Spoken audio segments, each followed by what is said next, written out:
नमस्कार. आपण पाहता झुंजार न्यूज, सर्वसामान्याच्या हक्काचे व्यासपीठ. आपणास कल्पना आहेच की मागील काही दिवसापासून कुरेशी समाजाने जनावरांची खरेदी न करण्याचा निर्णय घेऊन देशव्यापी आंदोलन पुकारले आहे.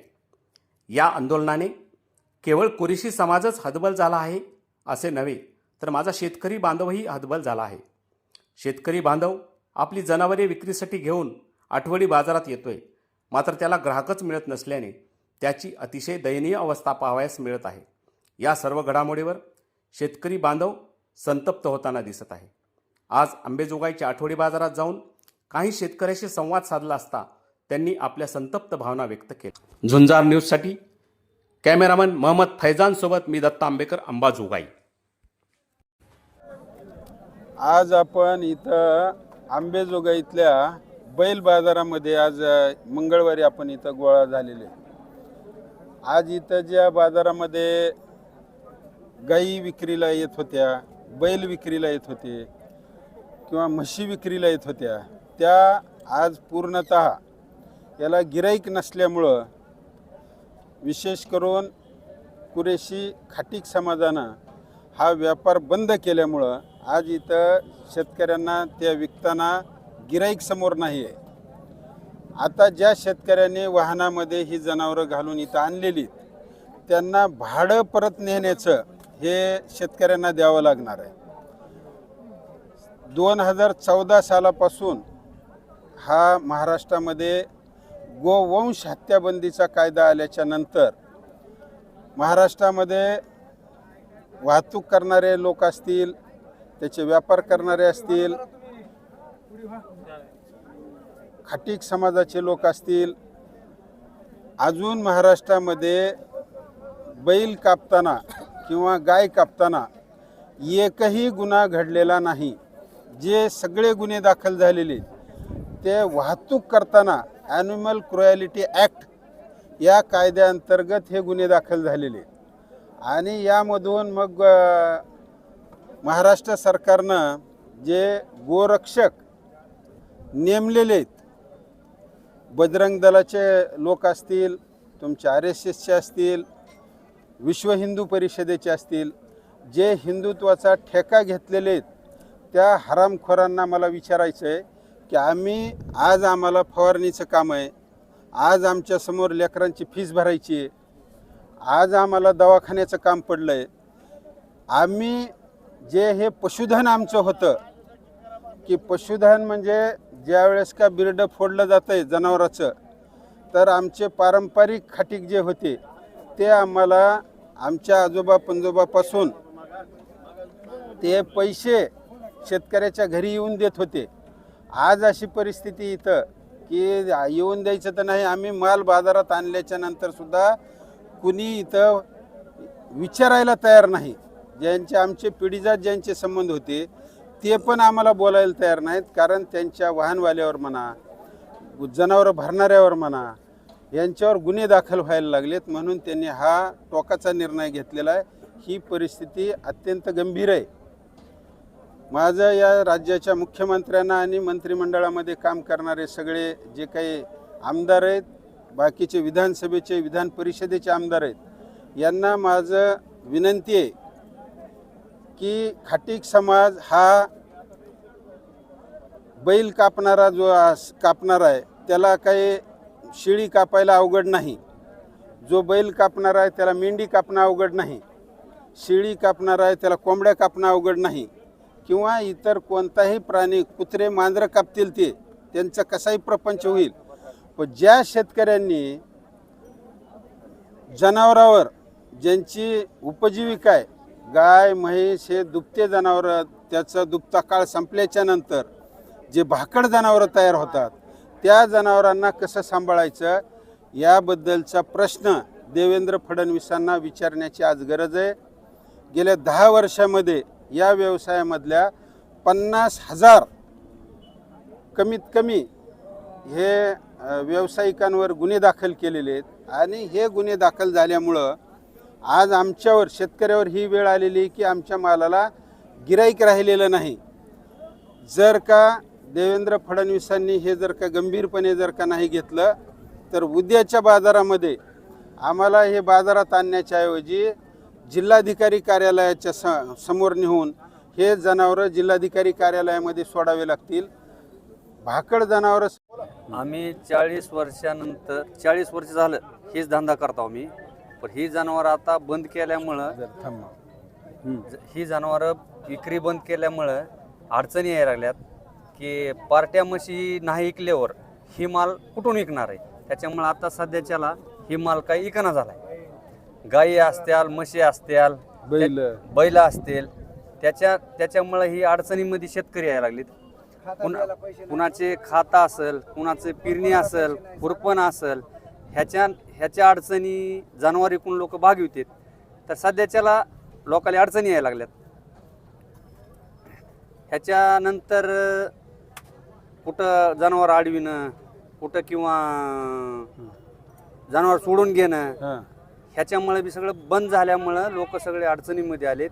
आणि जनावरं जी भरपूर येणार होती बाजारात ती सध्याच्याला 100-200 जी जनावर येणार आहेत, ते आता जास्तीत जास्त 50 जनावर आलेत. हे म्हणते शेतकरी मरल, मग शासन मेलेला 2 लाख देत आहे ना पुन्हा. आमची म्हैस मेली तर म्हणत असं आणि नाही ना, तुम्ही सगळे मेला तर काही देणं घेणं नाही ह्यांना. मतं बी नाही केले तरी देणं घेणं नाही. सगळं मध्ये फिट आहे मशीनमध्ये, ह्यांचंच राज्य चालणार आहे यातूर. अशी भूमिका आहे सगळ्या ग्रामीण भागाची. त्यांचं म्हणणं आहे का की जे भाकड जनावर जे आहे जे पण त्यासाठी गौशाळा केलेली आहे ना. नाही गोशाळा कुणाच्या आहेत? बामणाच्या ताब्यात आहेत. त्या लोकांवर दबाव टाकणं हे चुकीचं आहे. शेतकऱ्यानं मी काय सांगतो की शेतकऱ्याची हिंमतच नाही जनावर सांभाळायसाठी. जन्मलं ती ही गोशाळा काढल्यात, ही गोशाळावाले आहेत काय शासनला नाही तर शासनला जनावर सांभाळ म्हणा. हा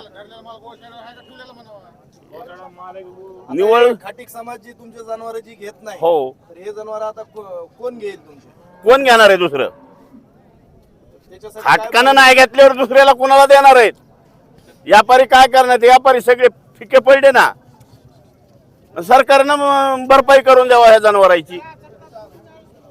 सत्तेमध्ये बसलेले लोकांचे दलाल तेच पुन्हा दलालीने हे विकतात भाकड आमचे जनावर.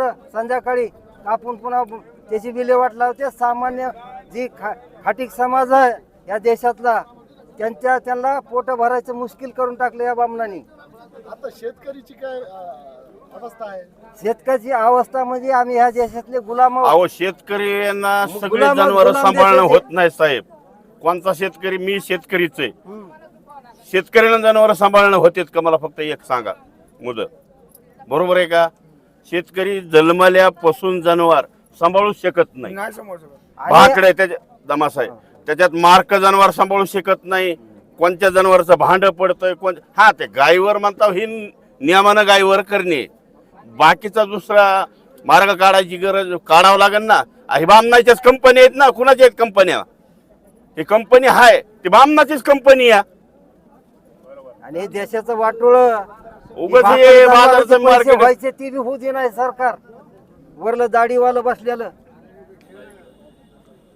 आणि इथं हे त्याचा पिद्दू नाना फडणीस या दोघांनी देशाची वाट लावली. आणि येत्या काळामध्ये देशाचं वाटोळं झाल्याशिवाय राहणार नाही. काळ्या दगडावरची पांढरी ह्या हराम करले हाका लावा लागते या जागेवर. हे खरेदी लागलं नाही तर काही गौरक्षक आले की काही? काय बोलायला बोलते की गोरक्षक हो? की शब्दात आहेत गोरक्षक असे. त्यांचेच लोक आहेत त्या सत्तेमध्ये असलेल्या माणसाचे दलाल. आणि ह्या खाटकाचा जो धंदा आहे, आज आमच्या मायबापाला आम्ही सांभाळू शकत नाहीत. लग्न झालेलं जनावर कसं सांभाळणार आहे याचं उत्तर अहो द्यावं म्हातारा सरकारनं. जनावर झालंय. काही काही लग्न येतं. एखाद्या मुलीचं लग्न आहे 2 जनावर इकायचे. त्याला म्हशी म्हणा, 2 बैल म्हणा. कशानं करणार आहे ती मला सांगा बरं. मायबाप सांभाळीनात सोडून द्यायचे आपण भीक मागत फिरायचे. काय इकडे काय महिने काय सगळ्यातच कसं आहे हे धंदा त्यांच्यावरच उगं बोजा टाकायचा सरकारनं हे बरोबर नाही. मुद्द्यावर बोला, व्यापाऱ्याच्या मुद्द्यावर बोला. व्यापार कशावर चालतो हा बाब? व्यापार अरे हा व्यापारच त्या शेतकरी- लोकांवर आहे. व्यापार कशावर चालतो हा अरे मुद्द्यावर बोला. दत्ता भाकड व्यापार त्याच लोकांवर आहे. भाकड जनावराचं म्हणतात की. व्यापार कसाही जण असेल, शेतकरी असेल, कुणी 18 पगार समाज असेल, तो हे व्यापार चालू शकणार नाही. आज आमच्या म्हशी बी काय तयार नाहीत. आज स्वतःची माझी धावण तिथं बसून आहे, 4 लाखाचा माल आहे धावणीवर. ह्याची वाट काय करायची? ह्याच्याच्या नंतर हिसा होय गोशाळेमध्ये आहेत, ह्या जिल्ह्यातले जनावर त्या जिल्ह्यात टिकतात. काय ते माझा स्वतः काय संबंध आहे त्याचा ऐकायचा? खसायची गाडी काल लातूरला पकडली 12-14 बैलाची, आज ती 25 लाखाचा माल आहे आमच्या गाडीमध्ये. तो लमाण्याचा माणूस आहे, त्याला काय माय घालायची? हा मोठा मुद्दा आहे. त्या पोराला काल 2 लाख रुपये माध्यक तरी गाडी सोडली नाही. तो खसाई होता का? नाही. पण खसाई आमचा बोला घ्यायला का? खसायला आम्ही जनावर नाही दिला तर आमचा व्यापार चालू शकत नाही. हा मोठा मुद्दा आहे आमचा प्रश्न सरकारच्या मांडीवर. तुला जर कापू द्यायची नसेल तर तुला कापायची वेळ येईल. तुला जर नसेल कापू द्यायची तर तुला आम्हाला कापायची वेळ येईल.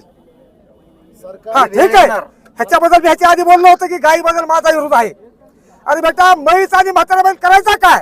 हा बैल कृषी दुसरा बैल शेतकरी घेऊ शकत नाही. सरकारकडून काय हा माझा मुद्दा आहे. तू अडवू नको. त्या गोशाळेवर दबाव टाक. सरकारकडून त्या गोशाळेवर दबाव टाक की खसायला अडवायचा नाही. खसा एकटाच येणार नाही. 18 पकड समय खसायचा म्हणजे पूर्ण व्यापारी कुठल्या का जातीचा असला व ती खसायच्या पाठीमागे उभा राहणार आहे. तू अजिबात जनावर रोखू नको. प्रशासन गौरक्षकांच्या बाजूने आहे. अरे तिथं बहुत लुच्चे है. उनो गाड़ियां पकड़ रहे, उनो गाड़ियां पकड़ रहे, उनो बोल रहे गाड़ियां पकड़ो और शाम के वक्त उनके गले में लौटा और हमारी सुधारे. पूर्ण शेतकरी दुष्काळ आहे. आज एक शेतकरी जवळ खटकाने घेतलं नाही त्यांनी द्यायचं कुणाला? हा माझे पूर्ण महत्वाचे मुद्दे आहेत. तू जरी रोखलंस तरी आम्हाला उद्या उभा टाकावं लागेल. सगळा समाज रस्त्यावर उतरणार आहे. कसा एकटा उतरणार नाही.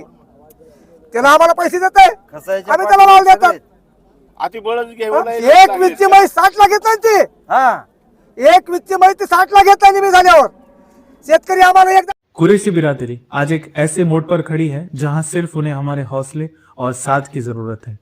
हुकूमत की बेहिसी और फिरका परस्तों के जुल्म सितम इन सब ने मिलकर उन्हें इतना मजबूर कर दिया है कि सदियों से चले आ रहे उनके कारोबार को आज बंद करने की नौबत आ गई है। जमीयतुल खुरैश महाराष्ट्र ने कहा है कि ये हड़ताल यूं ही नहीं है, ये हड़ताल इसलिए है क्योंकि जो काम वो करते हैं जिन पर कहीं ना कहीं हुकूमत ने रेस्ट्रिक्ट नहीं किया है, इसके बावजूद भी सड़कों पर खुरैशियों और कसाईयों को भीड़ का निशाना बनाया जाता है।